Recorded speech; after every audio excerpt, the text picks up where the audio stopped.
नमस्कार। तो जैसा कि हम बात कर रहे थे प्रत्येक लगन के लिए जो अप्रैल का महीना है वो किस प्रकार से बीतेगा। आपके सामने अपना ये वृषभ लगन का आप चार्ट देख पा रहे हैं।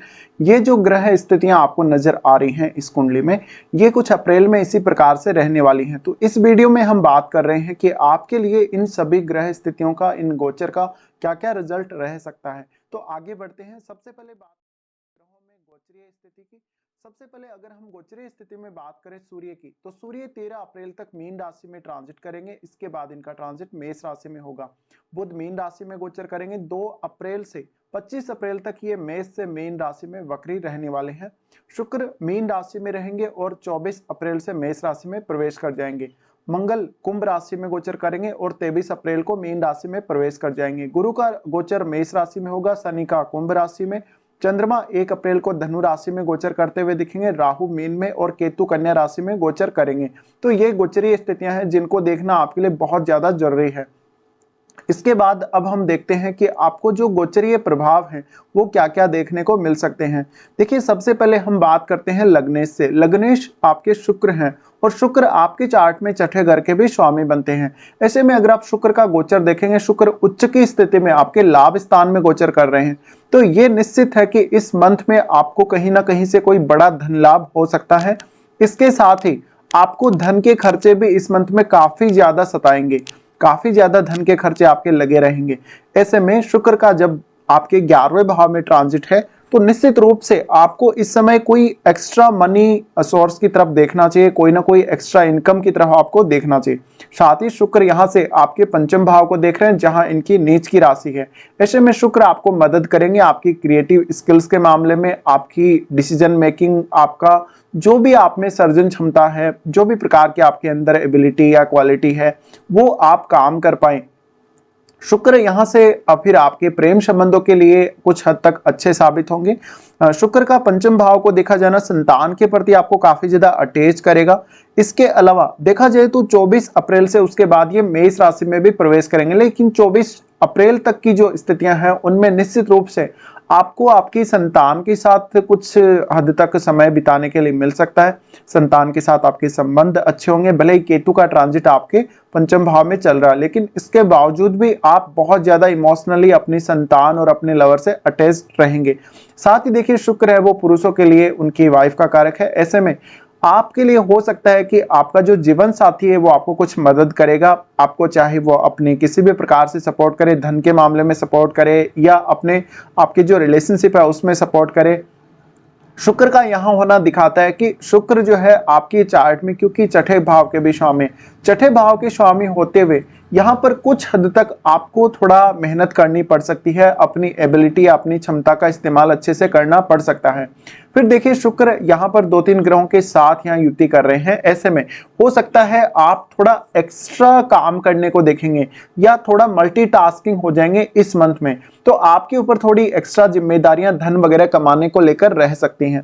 उसके बाद शुक्र जा रहे हैं 12वें भाव में। 12वें भाव में ये गुरु से युति कर लेंगे और ऐसे में यहाँ पर जो युति है कुछ समय के लिए ही होगी।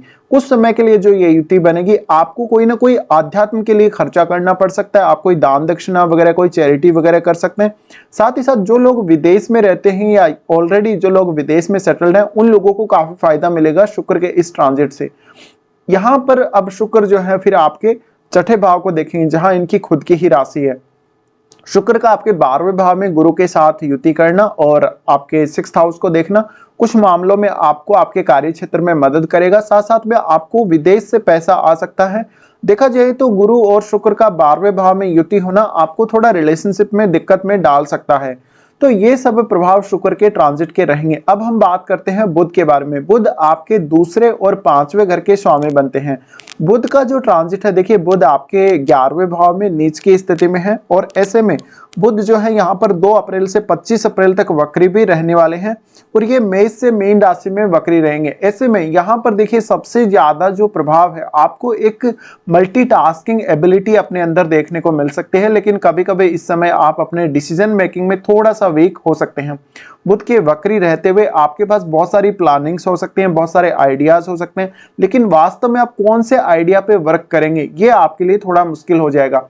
बुध का यहाँ होना दिखाता है कि जातक अपने धन के लिए बहुत ज्यादा कैलकुलेटेड, नेटवर्क में निश्चित रूप से विस्तार होगा, आपको कुछ नए लोग मिलेंगे, कुछ नए लोग आपके साथ जुड़ेंगे जो आपकी किसी ना किसी प्रकार से अवश्य मदद करेंगे।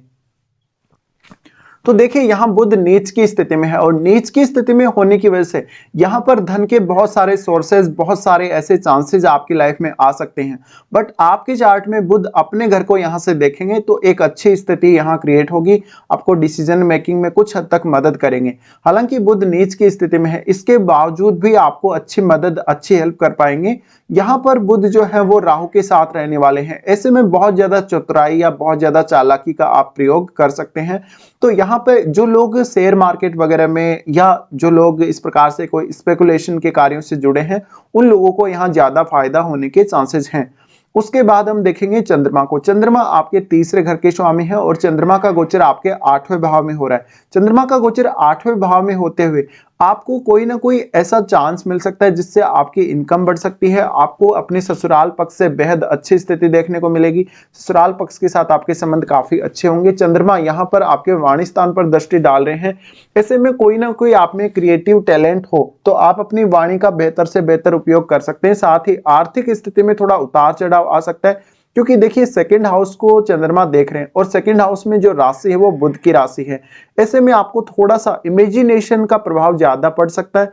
साथ ही साथ चंद्रमा का दूसरे भाव को देखा जाना आपको कोई गीत संगीत में बहुत ज्यादा रुचि दे सकता है।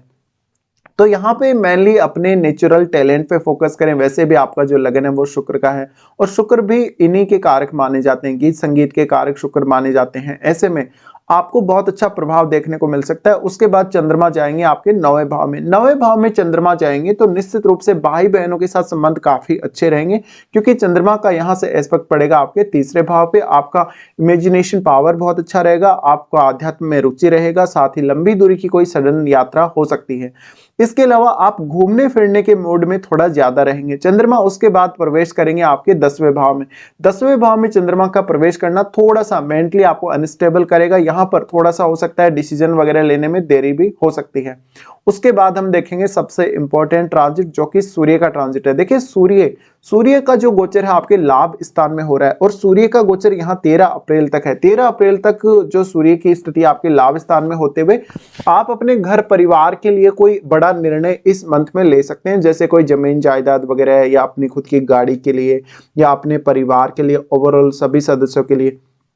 तो ऐसी स्थिति में आपको थोड़ा अलर्ट रहना है। यहाँ पे सूर्य का आना और राहु के साथ युति करना दिखाता है कि फादर के साथ आपके जरूर थोड़े मतभेद हो सकते हैं। इसके अलावा अगर आप पॉलिटिक्स में हैं या आप बहुत लोगों के साथ जुड़े हुए हैं तो आपकी सामाजिक प्रतिष्ठा में वृद्धि होगी, आपको हर कोई सपोर्ट करता हुआ नजर आएगा। इसी प्रकार से यहाँ सूर्य का आना दिखाता है कि आप किसी ना किसी तरीके से धन लाभ की तरफ देखेंगे, आप हमेशा अपने फायदे के लिए देखेंगे, तो थोड़े से आप इस मंथ में सेल्फिश भी रह सकते हैं। उसके बाद हम यहाँ से आगे बढ़ते हैं और जैसे हमने यहाँ पर शुक्र और बुध के बारे में बात की, अब बात करते हैं मंगल के बारे में। मंगल का गोचर भी बेहद खास है। मंगल कुंभ राशि में क्योंकि गोचर कर रहे हैं, आपके सप्तमेश और 12वें घर के स्वामी है मंगल, साथ साथ में शनि के साथ, शनि के ही घर में, तो शनि नो डाउट यहाँ पे बहुत ज्यादा प्रबल स्थिति में है। ऐसे में देखिए आपके बॉस के साथ इस मंथ में आपके रिलेशंस बहुत ज्यादा बिगड़े हुए रह सकते हैं।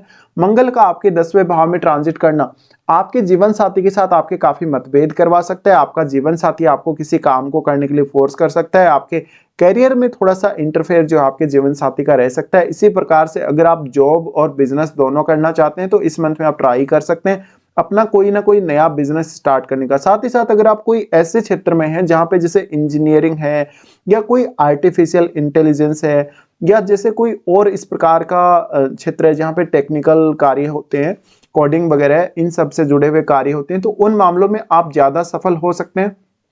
मंगल यहाँ आकर इस भाव की जो एक्टिविटीज है उनको बढ़ाएंगे, तो ऐसे में करियर पे मेनली आपका इस मंथ में फोकस रहना चाहिए। करियर में कुछ नया करना चाहते हो, करियर में कोई चेंजेस लाना चाहते हो तो इस समय आप ट्राई कर सकते हो। साथ ही साथ यहाँ पर आपका जो फोकस है अपने घर के कार्यों पर भी निश्चित ही रहेगा। लेकिन आपको अपना जो एक फ्रस्ट्रेशन फील हो रहा था अब तक कार्य क्षेत्र में, या अपने बॉस के साथ रिलेशंस अच्छे नहीं थे, उन मामलों में और ज़्यादा थोड़ा-सा आपको तनाव का सामना करना पड़ सकता है। बट यहाँ पे अगर हम देखेंगे तो मंगल का यहाँ आना मेनली आपके प्रोफ़ेशन को या फिर आपको करियर वाइज़ काफ़ी तेज़ी से आगे बढ़ाएगा। तो मंगल जस्ट एक एक्साइटमेंट आपके अंदर क्रिएट कर रहे हैं, और अगर आपका विदेश से संबंध है, अगर आपका कोई ना कोई बिजनेस से संबंध है, तो ये मंथ आपके लिए बहुत ही इंपॉर्टेंट है। तो बहुत ही सोच समझकर अच्छे से और काफ़ी क्विकली आप निर्णय लीजिएगा, आपको काफ़ी फायदा मिलने वाला है इस युति का। उसके बाद यहाँ से मंगल चेंज होंगे, और मंगल यहाँ से चेंज होकर 23 अप्रैल को मीन राशि में चले जाएंगे। मीन राशि में इनका प्रवेश करना आपको काफ़ी ज़्यादा लाभ करवाएगा। आपको कोई बिजनेस वगैरह से लाभ हो सकता है, इवन आपको जीवन साथी से काफ़ी लाभ हो सकता है। इसके अलावा अगर आपको विदेश से पैसा आता हो या विदेश से आपको इनकम आती हो, तो काफ़ी फायदा हो सकता है आपको विदेश से। उसके बाद हम यहाँ पर देखेंगे गुरु के गोचर को। गुरु देखिए आपके 8वें और आपके 11वें भाव के स्वामी बनते हैं।